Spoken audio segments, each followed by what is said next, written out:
Hello, I'm Adam Jasser. Welcome to Face to Face, our weekly show with TVP World Editor-in-Chief Michał Broniatowski. We will again try to make sense of this week's events, and there was no shortage of them. Michał, welcome. I hope you're ready. I'm ready, hopefully not overwhelmed. So let's see what happens before Easter. Well, I'm sure you're not underwhelmed. So let's... I'm annoyed, I would say. Oh, you're annoyed. Okay, that's already promising. I'd like to start with what Secretary of State Marco Rubio said after meeting European and Ukrainian leaders in Paris. Let's listen. We're not going to continue with this endeavor for weeks and months on end. So we need to determine very quickly now, and I'm talking about in a matter of days, whether or not this is doable over the next few weeks. If it is, we're in. If it's not, then we have other priorities to focus on as well. Is this an admission of failure to convince Mr. Putin to concede anything, or is this more pressure on him? It's, I think, a double defeat for the recent political movements by President Donald Trump, because not only he had to admit, using for that Secretary of State Rubio, that there is no chance for peace with Russia, but also... No chance?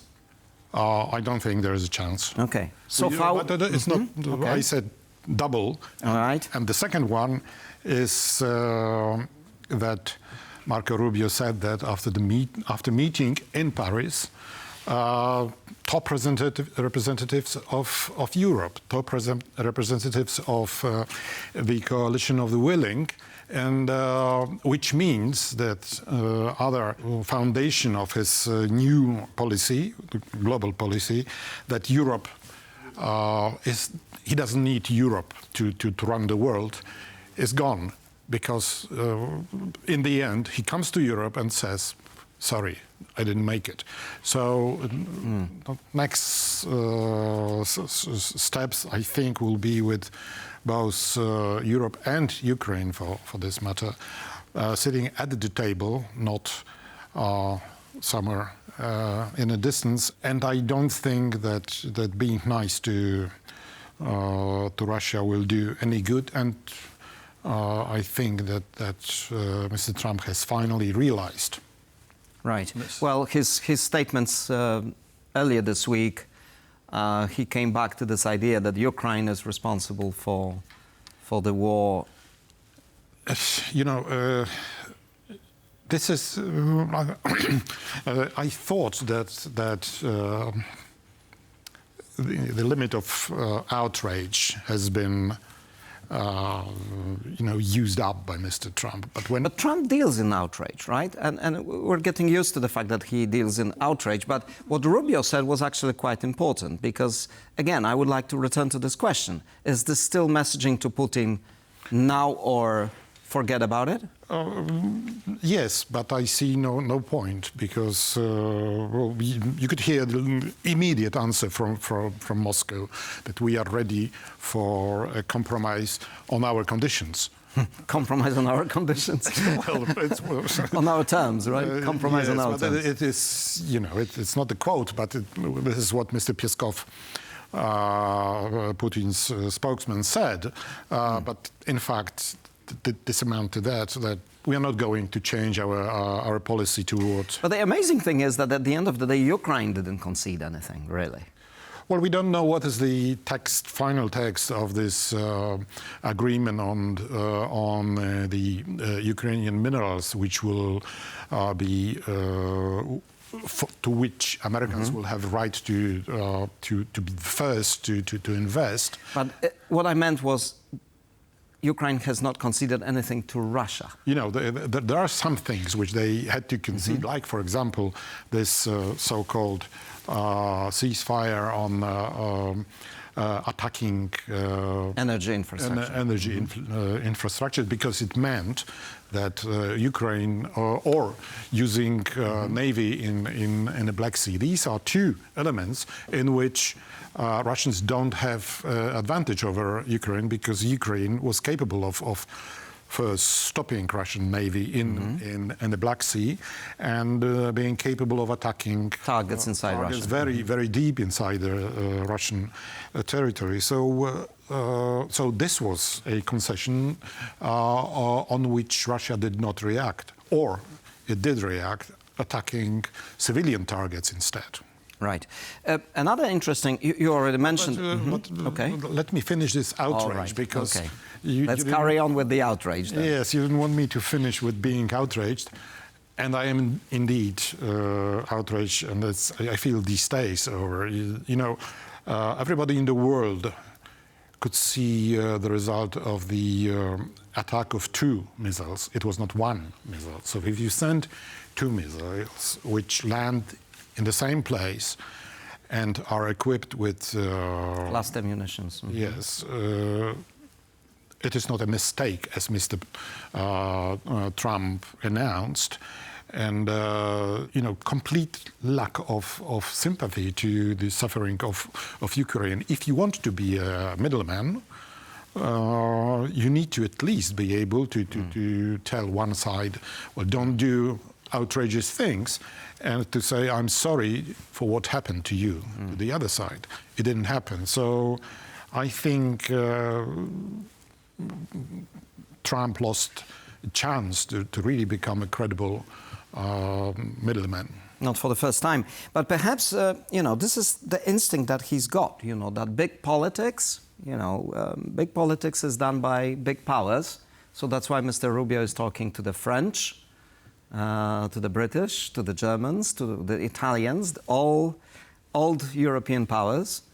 And maybe, he just treats weaker countries as those who have no say. I mean, the historian Yuval... As I said, he's treating this old mites properly, but don't forget that until recently, he was also considering them as non-existent. Yes, that's true.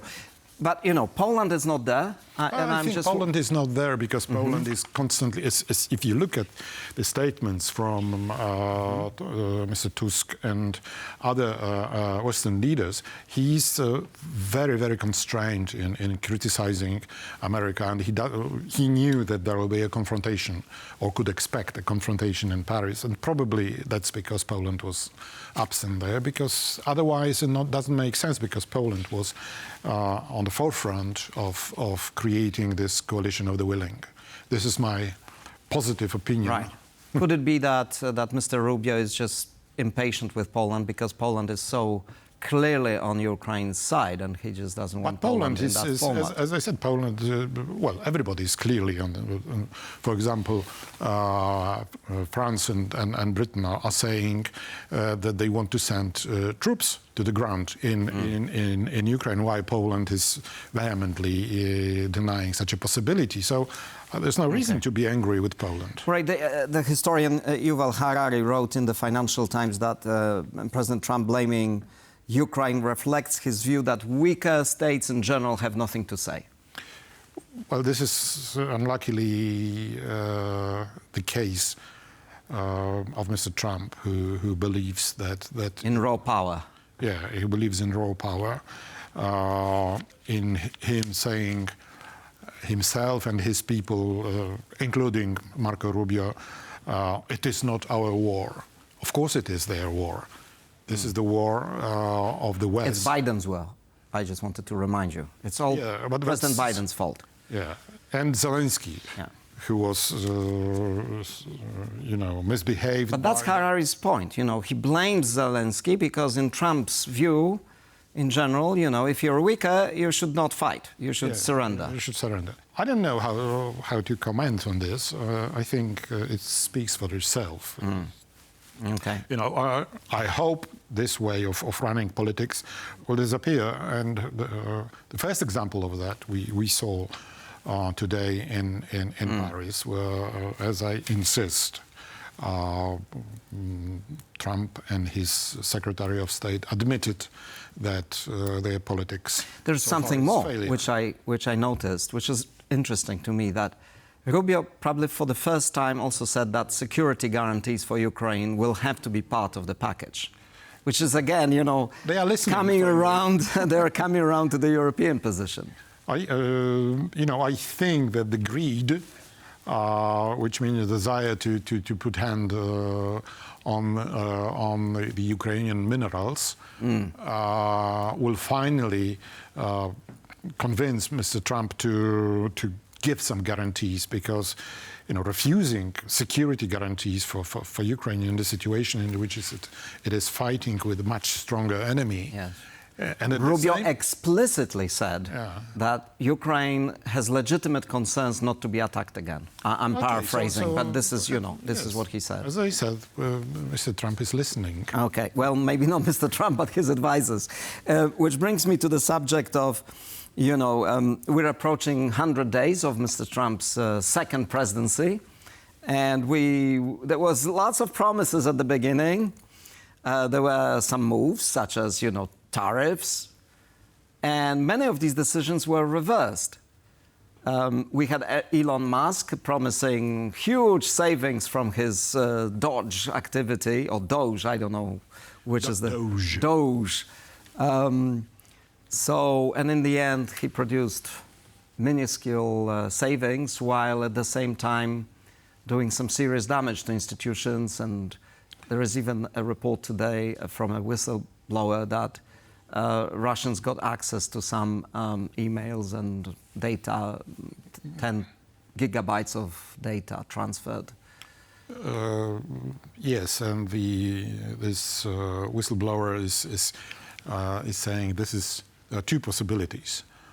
Either it's incompetence, or I will not mention the second one because everybody knows. It's even worse.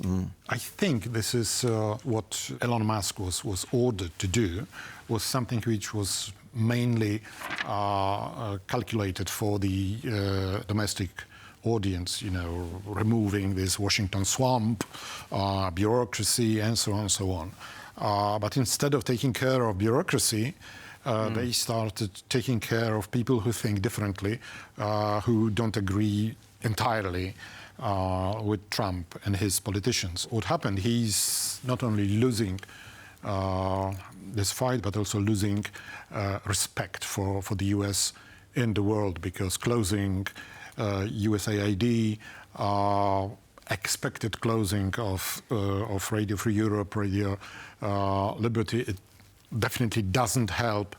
And at the end of the day, he also changes his mind, right? I mean, once the markets started really falling very seriously, and once the interest rates on U.S. bonds, which is like a financial equivalent of trust in the United States, once this started flashing red, he reversed course and said, "Oh no, there will be no tariffs, and we will have a beautiful deal, with Europe." I'm 100% sure he said this week. Yeah, he told Giorgia Meloni, Prime Minister Meloni, that we'll have this deal for sure because it is good for us. So we will have it. Yes. But in the meantime, he had to suspend for 90 days, which means forever. His steep tariffs. The only problem is that the tariffs between America and China stay in place. Okay, but let's leave China for a moment, because this is disastrous for the rest of the world, because what happens now with these tons of microchips from China, which cannot. Well, he reopened the trade with China and microchips because it turned out Apple phones would not work. So no, but the problem is that not only microchips, but many other things would just flood Europe. Yeah. Well, not necessarily, because Europe can erase its own trade barriers. Europe is not that keen to take in Chinese goods. But I wanted to ask you to comment, because Trump also seems to be moving from one area to another. So if he... The same as we do. Yeah. Some people say that he gets bored. So he got bored with Ukraine because he promised to deal with it quickly.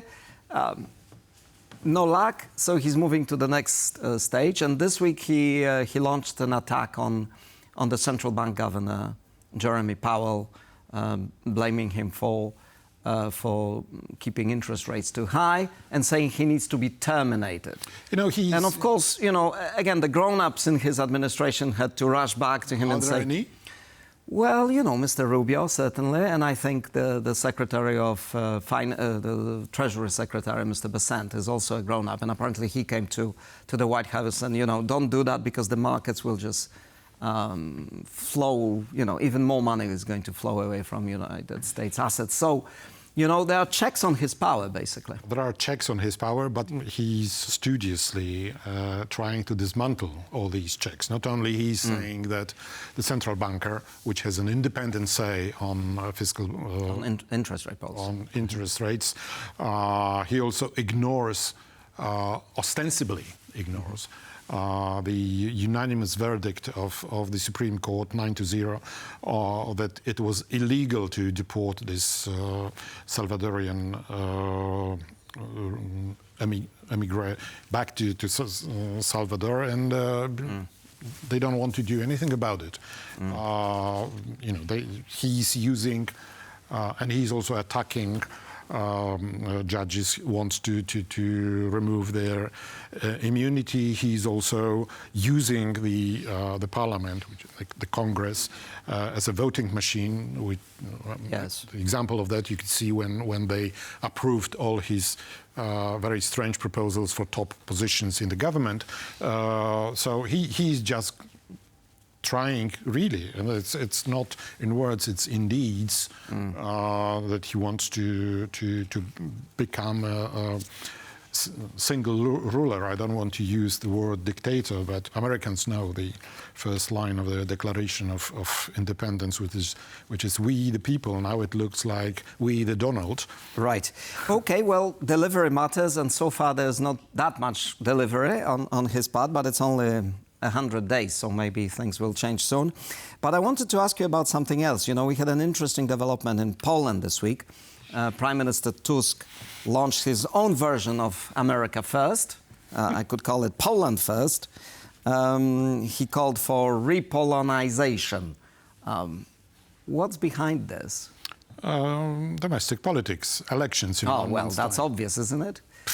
Well, it's always politics. Yes, but you know, it's more politics and tactical movements rather than, I believe, rather than strategic turn of Poland away from the rest of the world. Of course, one can complain that there are too many banks which are controlled by foreign capital. That, in Poland, not anymore. Yes, true. But in general, this stupid discourse of Polonization, re-Hungarization, re-Italianization of whatever, it's nonsense, because the world, at least inside the European Union... Okay, so what is the political... Why is the Prime Minister saying this now? You know, is this, in other words, is this also an element of saying, you know, we need a bit more economic patriotism, more... Probably, yes, and it is very strange in the mouths of old liberal to say that in fact the capital has nationality. Yeah, but we know that for now. But that's not a huge discovery by now. Yes, but him saying that is very strange. You know, the game in Poland now is two-man race for the presidency. There are two key candidates. So you're saying Prime Minister Tusk says that to take the air out of the nationalist election this campaign. is what I want to say. I'm sorry, I stole your line. So, well, you know, you have 30 seconds to conclude.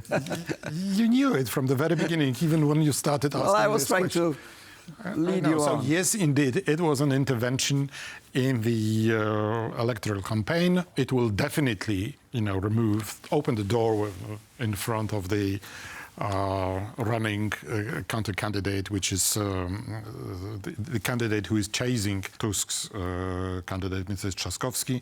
This guy who is now challenging Trzaskowski is Mr. Nawrocki, who is a candidate of the current opposition party. Right. Who used to be in power for 8 years. So you're saying we should not be too worried about practical implications of this announcement? There are too many things to change in Poland in order to make it running. Okay. Thank you, Michał, very much. Thank you. Thank you for watching Face to Face. See you next week and stay on with TVP World for more news and analysis. I'm Adam Jasser.